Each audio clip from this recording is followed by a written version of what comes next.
Welcome back to another Professional Picks NFL season. It's our third year dropping our analysis for you guys, and we got a lot of games to get into. So we'll jump right into it, and I'll pass it off to Woj to preview our first matchup. Yeah, first game of the year that I think we're all excited about. We got the Ravens heading to Kansas City. Last year, the Ravens finished second overall in PFF scoring system, and the Chiefs not too shabby at the eighth overall ranking, and obviously the Super Bowl champions there. Ravens really well balanced with a great offense and a defense. Chiefs have a pretty solid defense, but obviously are carried offensively. Both teams made great moves this offseason, and I'm thinking both teams take a step up this year, even from where they were at last year. What do you think about this game, Sliwa? Yeah, this is the AFC Conference Championship rematch from last year. Chiefs won 17 to 10, really led by the defense in that game. And Chiefs made big moves in the offseason, especially in the wide receiving core, adding Hollywood Brown, Xavier Worthy through the draft. But Hollywood Brown, he's doubtful as of now. Also unsure if Rashi Rice, number one receiver, is going to end up getting suspended for that car crash.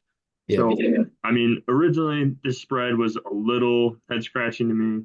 Chiefs are the better team. This insinuates this is an even matchup at a neutral site. But given the wide receiver uncertainty, I think that definitely makes this more of an even ball game here. And Travis Kelce's getting older. We saw him slow down a little bit last year. Eventually, he is going to fall back to just being an average tight end. So, I mean, I might be crazy, but we saw the Chiefs open last year slow with the loss against the Lions. So I really like Baltimore +3, even though they're on the road. I think especially if Rashi Rice gets suspended, Hollywood Brown doesn't play in this week one game, that would make Xavier Worthy your wide receiver one, the rookie, and then a slightly less efficient Travis Kelce is your number one option. So, I mean, Baltimore made some huge moves. Derrick Henry's going to really reinforce that run game, and I mean, they only put up 10 points in that loss. I think they'll do better in this game, and +3 they are in Arrowhead, but I like the Ravens given the uncertainty for the Chiefs on offense. What about you? Yeah, I agree with everything you said. I want to be clear that it's not this season where Travis Kelce will be an average tight end, but I do agree that as he gets older, naturally, he's not going to perform as well, and his Right. best days are certainly behind him. I'm with you here. I like the Ravens +3. I like the Ravens to win this game straight up. I do think they're going to win this one. I think their defense is so smothering. I don't think, unlike the Chiefs, that it takes a lot of reps for this Ravens defense to lock into being elite. The Chiefs defense takes time to become the postseason machine that they are, and that's really the complication that is a Steve Spagnuolo defense, and really just how the rotating young players that are in this Chiefs defensive unit. You're going to see, as the spread implies, the Ravens put up more than 10 points here. The Chiefs offense, especially with their really young receivers and a lot of people taking new roles in that wide receiver aspect, I think it's going to be a little bit harder for the Chiefs to connect in the passing game. Again, against the smothering Ravens defense, I like the Ravens here straight up, even on the road, Thursday Night Football. Yeah, no Algerius Sneed either for the Chiefs. He was leading that secondary. Yep. Um, yeah, he's gone now. So I mean, definitely some new faces that are going to have to prove themselves. We've seen the Chiefs start slow the last few years, so hmm I think we could see it here again. All right, that's our first pick. Don't forget to like and subscribe. Leave a comment. Let us know what you guys are taking. But love to see the interaction on the channel. We'll get right back into our picks. The second game we have here is Yeah, the another really intriguing game here for me. One I would like to watch a lot. You got the Eagles here, who are actually, despite the expectations last year and kind of underachieving, they were the sixth best overall team according to PFF. Green Bay not too far behind at the 12th overall team. Eagles had pretty solid offense and a pretty solid defense according to PFF stats. That'd be enough for them to become sixth overall. I think they're going to take a step up this year, as I love the offensive coordinator move with Kellen Moore. I think Jalen Hurts is playing hurt, not injured a lot of those games that affected his play, especially his passing ability. I know they got rid of a longtime center, Jason Kelce, but I like the offensive Eagles take a step up this year. And I really like the Packers too this year take a step up offensively. So that's what makes this game so intriguing for me. But what do you think about who you take in this one? And do you think it's as close as the spread implies? Because, like you yeah. said, basically even teams at a neutral site. Yeah, I mean, I do think this is going to be a really close game. Two teams trending in completely opposite directions at the end of last year. Packers really Hmm. riding a push to make the playoffs, get a win under Jordan Love. And then the Eagles just falling apart in that second half, losing to the Bucks. So yeah, it's kind of what do you expect to happen this season? But as you mentioned already, coaching changes in Philly. Sirianni is definitely on the hot seat there. But I do think it's going to pay off. We've seen Kellen Moore offensive, super efficient, added Saquon Barkley, just picked up Jahan Dotson as wide receiver three. Yeah, big trade there. Two teams loaded with weapons, but I mean, Philly at home, and you get the hook to win by a field goal. So I do like Philly here as well. But I mean, Jordan Love, what we saw at the end of last season from him, he could also just sneak into the elite tier of quarterbacks, but he has to do it again. I mean, we haven't seen enough of him yet. Yeah, I think the big difference in this game for me is quarterback, and I really like Jalen Hurts. Again, I think it takes a step back to where he was 2 years ago when he was near MVP caliber there. You're gonna see a little bit less rushing out of it, a little bit less tush push. But again, I like the receivers again, an elite receiver in AJ Brown and a budding receiver in Devonta Smith there. Again, you gotta love the acquisition of Saquon Barkley. You think Kellen Moore's gonna have a field day coordinating that offense. And another huge underrated coordinator move is Vic Fangio, who, as we've seen firsthand with his brilliance with the Bears, um, as a defense coordinator there for Philadelphia too, looking to get that defense even back to again where it was 2 years ago. So I like the Eagles here because of that defense. I think they got an edge in the Packers, who have, they're no slouch on defenses themselves, but between the coordinators, the talent they have on both ends, and the quarterback play, I like the Eagles here to win. And I honestly would take the -2.5 here. Yeah, I think they get back on track, like you said. Sirianni loaded that coaching staff up after last year, and definitely not going to be calling plays anymore. But Yeah. next up, we got Arizona Cardinals heading to Buffalo, just under a touchdown spread. What are your thoughts on this game, Lodge?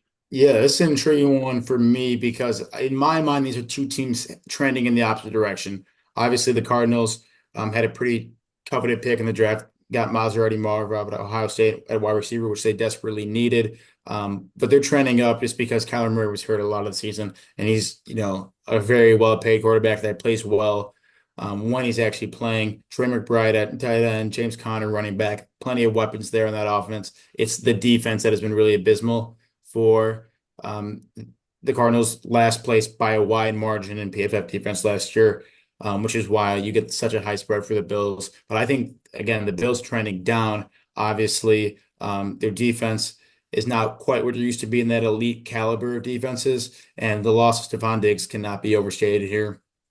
Big question marks for me with Buffalo because their receiving core is really young and in question at this point with Keon Coleman, first round draft pick, Shakir at wide receiver, I think is a second round player, and then newly acquired Curtis Samuel there. So no one really knows what role they're going to fill quite yet. It's really going to be relying on a heavy dose of Josh Allen, both his arm and legs, James Cook, both in the running passing game, and then Don Kincaid at tight end.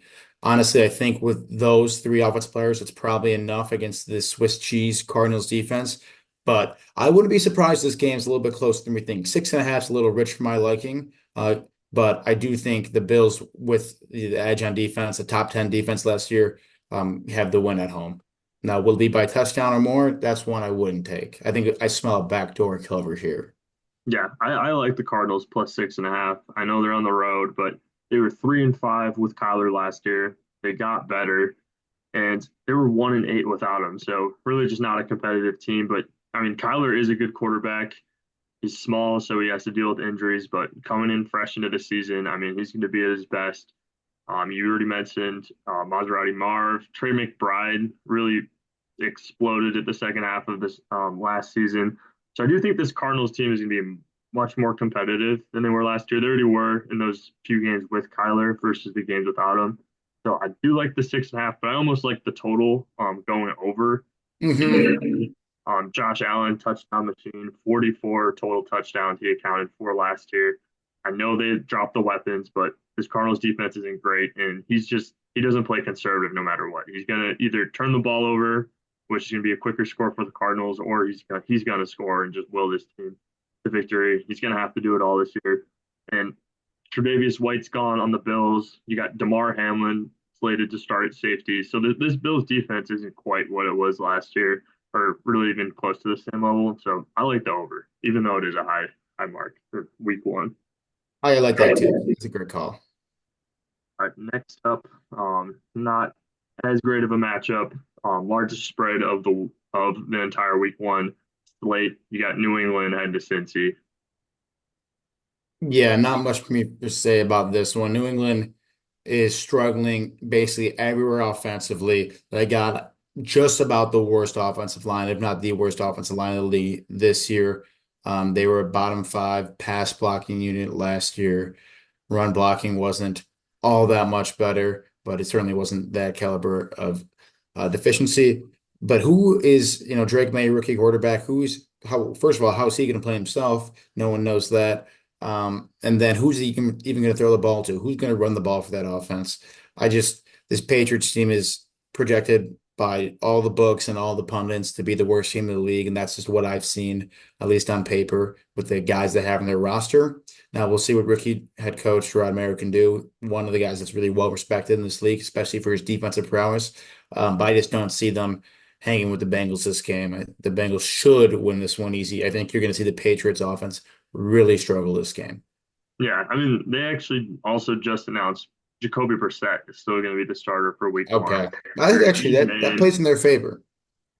I think so, but at the same time, he's never been a super dynamic quarterback that No. these teams. He's a game manager, and this Patriots offense isn't set up to win games holding on to the ball. So yeah, I mean, the Bengals, I think they also want to air it out. Zach Moss at RB1, more of a receiving back, and I mean, you got Burrow back, so I expect Cincinnati to just throw all day. Also have Christian Gonzalez coming back for the Patriots, but like you said, not enough weapons to keep them.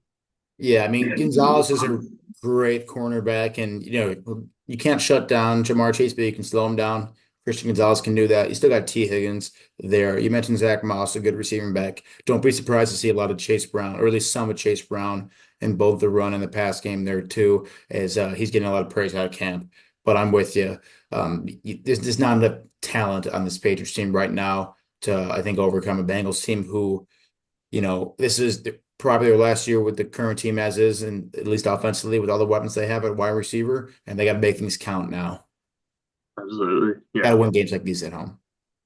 All right. Next up, we got Minnesota going to New York to play the Giants. This was a playoff matchup 2 years ago. Now two teams trying to get back into the race. What are your thoughts on this game?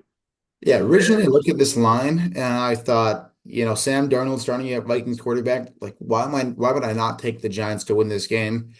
And then I started to think about it a little bit more. The Giants, they do get Malik Neighbors out of the draft, LSU, and they got Daniel Jones throwing them the ball. But outside of that, they really don't have much going for them. They lost Saquon Barkley. They have, I think Andrew Thomas is their stud right tackle, but not a great offensive line. Their defense was the sixth worst defense according to PFF last year. Whereas you look at the Vikings, very solid offensive line. Now you get Aaron Jones to run behind that instead of Alexander Madison last year that couldn't run behind the greatest offensive line ever assembled. Obviously, you got the best receiver in the game in Jay Jetta. Addison coming back as a year two wide receiver. I think Hawkinson, can't remember if he's still on the team, but he got injured. He's still there, but yeah. Still there. Like that's a great receiving core for even Sam Darnold to throw to. Now their defense is not great. It was the ninth worst in the league last year, but again, they're still better than the Giants defense. So two bad defensive teams, two bad offensive teams, but at least you have more weapons on the Vikings side. And I think I have to lean with them as they should be at least more effective in the run game, and the pass block game. Yeah, I mean, I have to agree. I don't think the Giants got any better from already a really bad season last year. And I also don't think it's the worst. I mean, I know over the course of time, McCarthy would be a better option for the Vikings, but I mean, week one, I don't think Darnold is going to play that much different than what you get out of McCarthy, maybe better Sure. in this case. So yeah, I also like them on the road. Yeah, -1.5, almost even spread here. So yeah, I mean, they just have way more weapons. Like you said, defense is even better. it'll be a close game, spread indicates, but mostly I think because they're on the road more than anything. Hmm. All right. Next up, we got Tennessee going to Chicago. Chicago's coming into this game as a 4.5 point favorite. I'll kick this one off, and I mean I'm all over Chicago, both of us Bears fans. But I mean, looking more into Tennessee, I mean they made a lot of offseason moves this team more quietly, and they tend to get guys who are at the tail end of their career, don't really perform as much.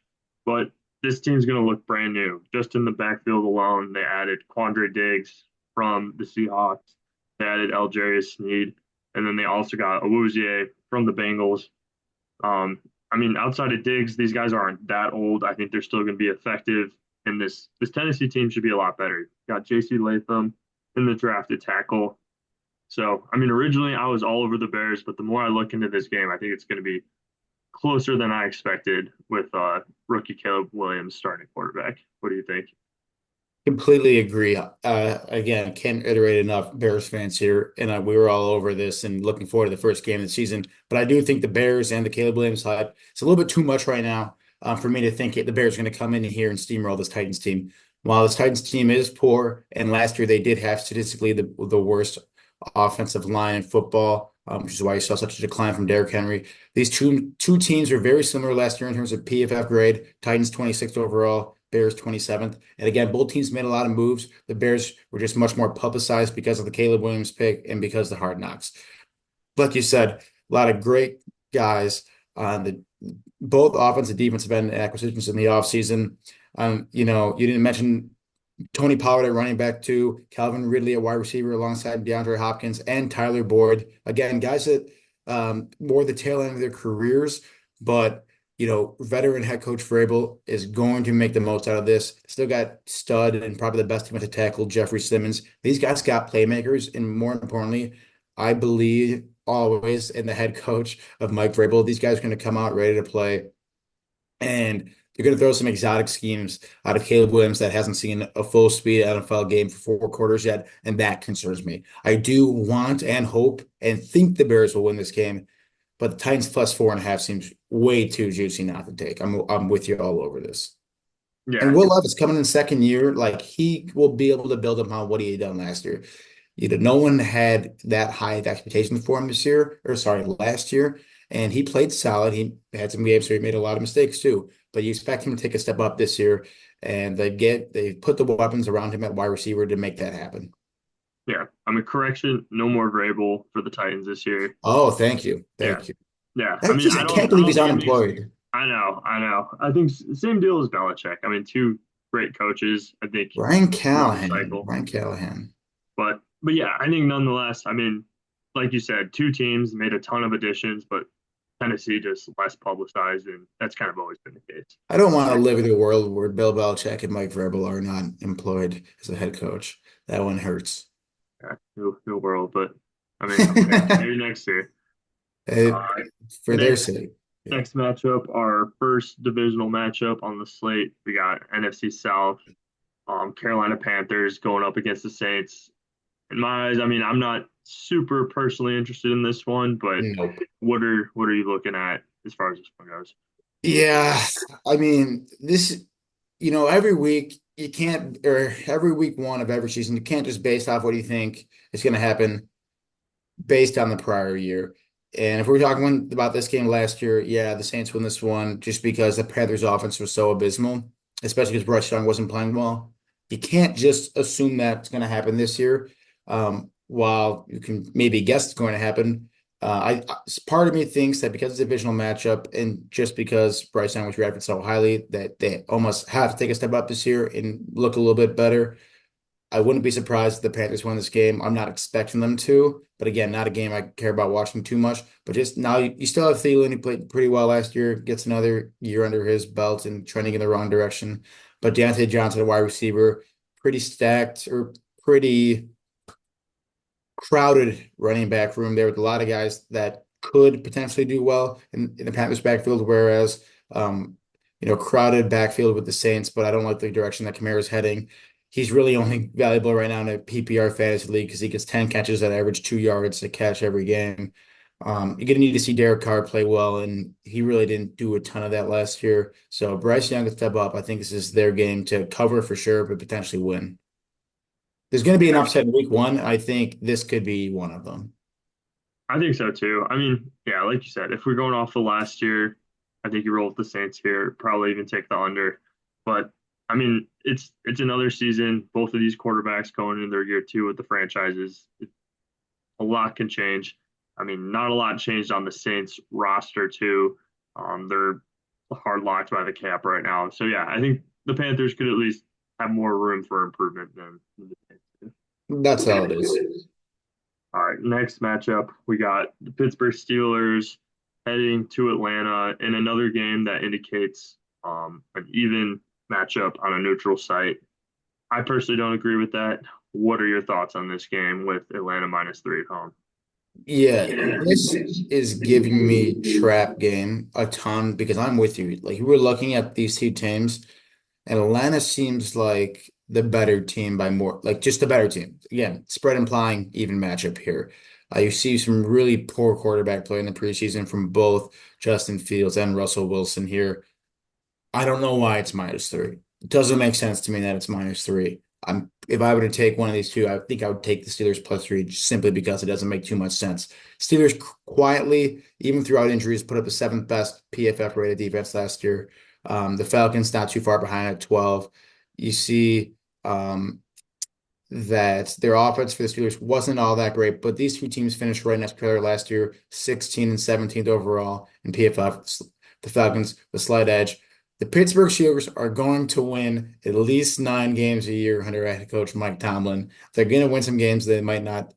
Maybe this is one of them. I liked still the backfield of Najee Harris, who's not tremendous, but he plays decent, and then Jalen Warren, kind of uh two-headed dragon there. If you can get some upgraded quarterback play from one of these quarterbacks, who knows who's going to start?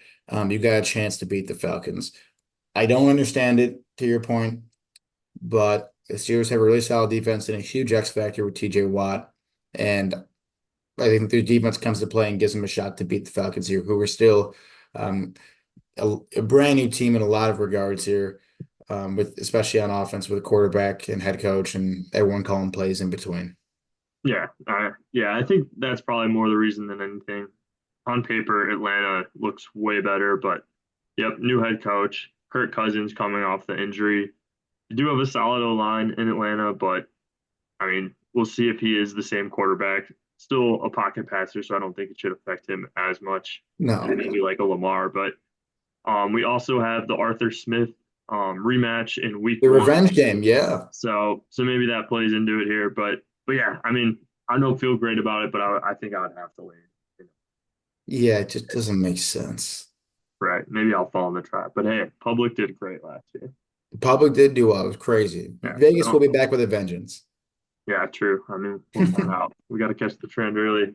Yeah, yeah, But we do. next matchup, Miami game or not Miami game, Florida game here with Jacksonville heading to Miami. Miami as 3.5 point favorites at home in week one.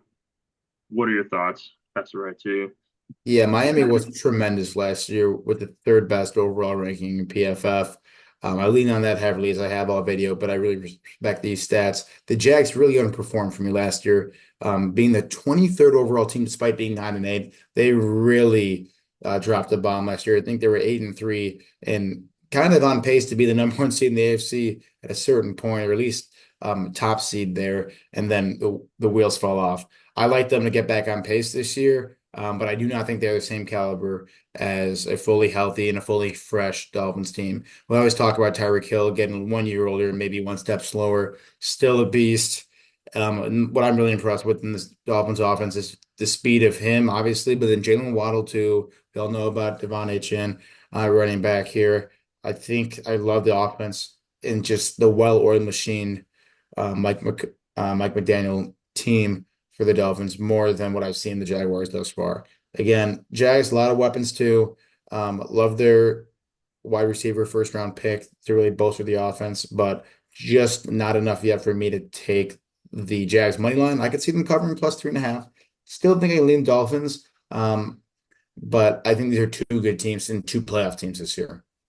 Yeah, I share most of the same sentiment. I think if I'm taking anything in this game, and maybe I'm falling into a trap picking the high totals, but I'd probably go over here. Also, we saw Miami beat this total on their own a couple times last year, and then Mhm. pretty weak defense in Jacksonville, and Miami also lost a few guys on the defensive end.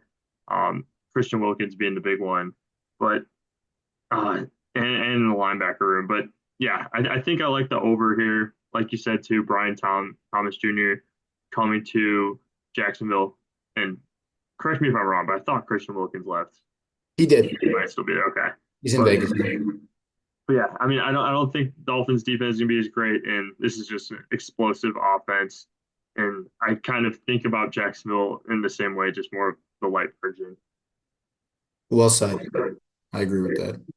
Did you know that I did not remember that Odell Beckham is a wide receiver here for the Dolphins?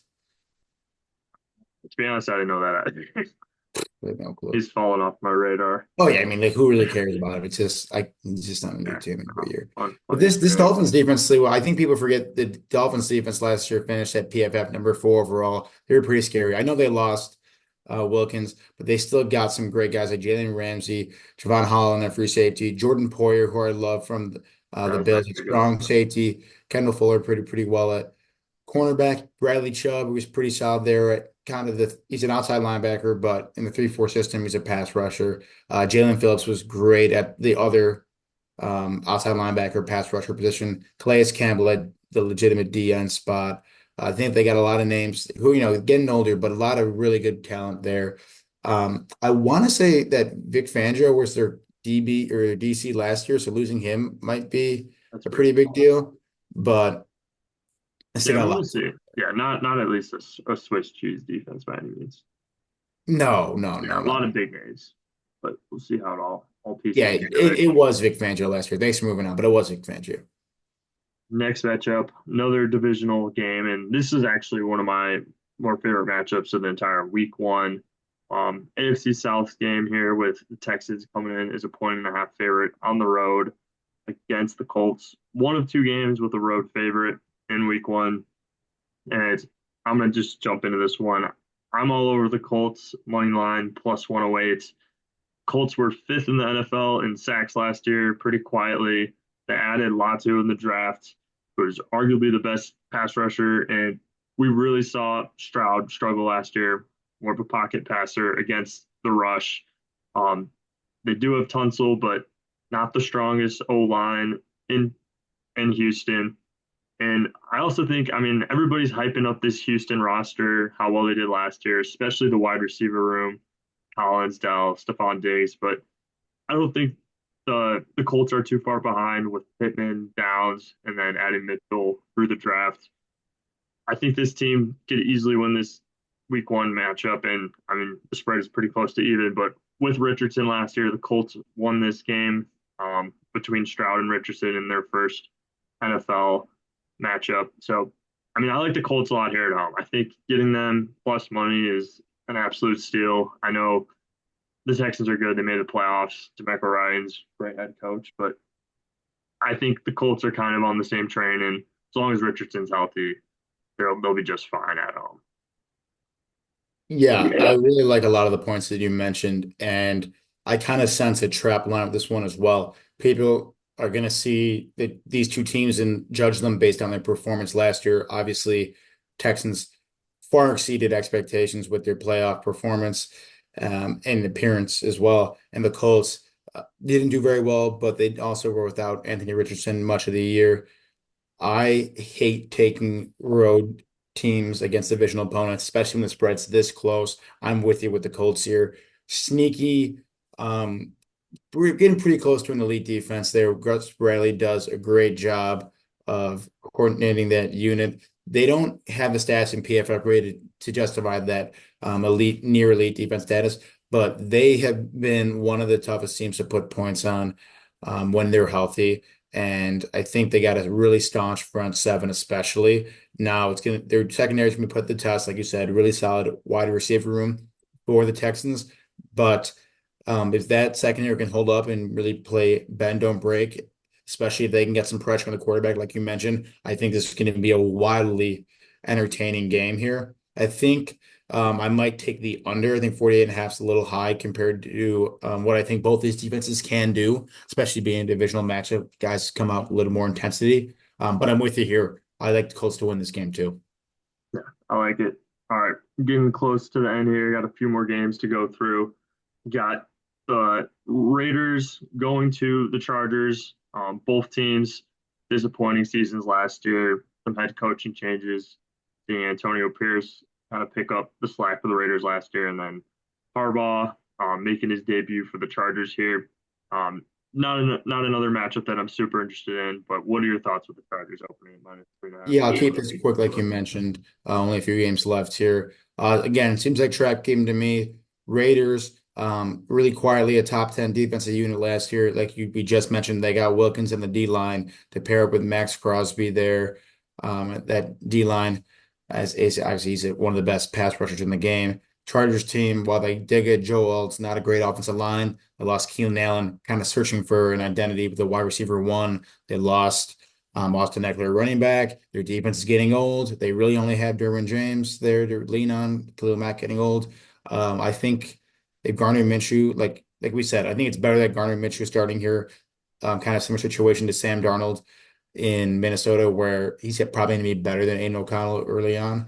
I think the Raiders +3 here is a good pick, and I think Chargers -3.5 is a trap pick. I think the Raiders usually play pretty well against their division opponents. They come to play a lot. They gave the Chiefs a run for their money last season too. Yeah, I like going with the Raiders here too, just for consistency. Had Pierce at least for a few games last year. Harbaugh running a completely new Well system, said. a lot of new faces. I like that a lot. All right, next up, the Super Bowl matchup from a decade ago. We got the Denver Broncos coming in as 5.5 point dogs against Seattle. Lumen Stadium, unless they renamed it, one of the toughest places to play in the They entire did. NFL. Yeah, I think that I'm gonna It's fine. One of the toughest places to play in the NFL, regardless. And we do know it's going to be Bo Nix's first NFL start. What are your thoughts on that storyline? no, it is Lumen Stadium. You're right. Um, I think that Bo Nix can have a tough time here. I like the Seahawks to hopefully take a step up offensively with both Zach Charbonnet and Kenneth Walker at running back. I think both those guys are very talented and they can lean on both of them to keep that offense churning along. I think I would love to see Jackson Smith and Jigba take a step up offensively and become really the guy there at wide receiver. I think really the story is the Seahawks have better offensive play than the Broncos. Bo Nix, we'll see what he can do. I'm not the most optimistic of rookie quarterbacks in their first games, especially one like Bo Nix that, quarterbacks that spend a lot of years in college don't normally and typically perform great in the NFL, but maybe that's just recency bias. I like the Seahawks here. 5.5 seems like a lot given how good the Broncos defense can be. So I think I would stay away from the spread, just given the variability of their quarterback play. But it is worth being said, the Broncos defense played awful last year. Yeah, more of an avoid game for me. A lot of uncertainties for me looking at the Broncos and even the Seahawks. All right, next matchup. One of the games I'm looking forward to. Got the Cowboys going in as 2.5 point underdogs against the Cleveland Browns. Um, the storyline I'm looking at for this one is the Cowboys are starting two rookies on the O line, one being Tyler Guyton at tackle. I think it's going to be a nightmare for them against the Cleveland pass rush. So I'm all over the Browns. I think they're going to run away with this game. You still have CeeDee Lamb holding out a really paper thin um, arsenal of weapons for Dallas. I mean, you got Ezekiel Elliott starting at running back. I think could be a big drop off. Defense is still there, but no Dan Quinn. So I'm with the Browns pretty Yeah, easily. yeah, no Dan Quinn, but they did get who is the Mike Miller? Zimmer. Mike Zimmer, Zimmer. thank you. Love that guy. I can't think of his name though. I'm with you. The two big storylines are how does the Dallas offensive line hold up against the defensive line of the Browns in very well correlated to that is how are these running backs going to do? I think Zeke Elliott is not a good running back. Was it Rico Dowdle? We'll see what he can do there. But again, I think the trenches are where the Cowboys are going to really struggle here, especially with the offensive line. For that reason, it's hard not to take the Browns here. I'm all over it. All right, next game. 3 games left. We got the Commanders coming in another game. They're saying it's about even at a neutral site. Are you trusting in Jaden Daniels to pick up a win in his first career NFL game? Like you said, it's kind of a stay away game for me. I could see Jane Daniels getting it done because he's so versatile with his legs. He's just a playmaker and one of the more impressive guys that are drafted in this previous draft. But the Bucks played really well last year, surprised a lot of people in winning that division and winning a playoff game. I think I would have to ride the Bucks here. But you know what you're going to get out of the Bucks. You don't know what you're going to get out of the Commanders, and that's what makes this game a little more fun for me than it otherwise would be. So I'm going to be happy to watch this one and see what Jay Daniels can do because I do think I could see a fourth quarter comeback from him. Yeah, no, I hope he's exciting as advertised. All right, 2 games left. We got two really good ones on the slate here. We got the Rams going in as 3.5 point dogs against Detroit. We've talked about the quarterback swap many of times already. Week 1, who do you like? Two teams that overperformed last year. Yeah, I'm not sure here because I two offensive masterminds in Sean McVay and Ben Johnson here. He had the full arsenal and a lot of tricks up their sleeves, I'm sure, for game one. Total's really high. I like the Absolutely. over still. You saw a big shootout between like the Seahawks and Lions last year where the Lions lost at home on a really high scoring affair. I could see the same thing happening here. I think I like the Rams plus 3.5. Lions, though, I think are going to be a different beast this year and really, really hungry. And they're honestly my favorite out of the NFC to make it to the Super Bowl. I think they win this game here. Yeah, I mean Puka is questionable. I think whether he plays or not determines Big a huge determinant. part of this game. But Hmm. yeah, I mean the Lions something to prove. Hopefully they could build on last year. I'm waiting for Puka's status to come out. But all right, just 2 minutes left. Spend it on this Monday night game. We got the New York Jets. Hopefully we could see Aaron Rodgers play the entire game and more than that this year. But they're going in as 4.5 point dogs to the 49ers, who PFF says is the number 1 team in the NFL according to their power rankings. Do you see the Jets pulling something off this season? Do you also see it coming together this early, or do you think it's going to take some time? No, I think it'll take some time, although it's tough to bet against Rodgers in prime time. Um, this Niners team is just too overwhelming in just about all facets of the game for me to pick Aaron Rodgers to come back and just pick it up against the best team in football right away.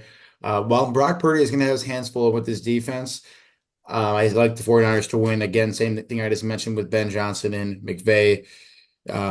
You get the 49ers with a whole playbook and a lot of new plays and tricks to run on offense. And I think that's going to be the difference here. Could say the same thing about the Jets, but they just don't have the type of cerebralness that the 49ers possess and with Kyle Shanahan. So I like the 49ers here. The defense of the Jets is too good for me to like the 49ers 4.5. But if I had to pick one, it would be that 49ers 4.5 because Aaron Rodgers tends to struggle against really great defenses and because he doesn't have that patience to take what the defense gives him. He tries to force it a little bit too much from what I've seen.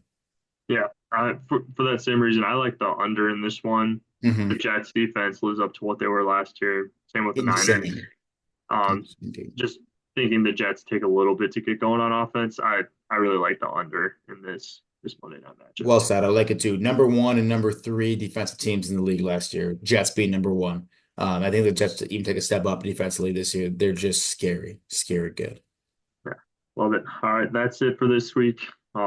Any closing words, Woj? I'm just so happy to have football back. Let's have a great week one. Yeah,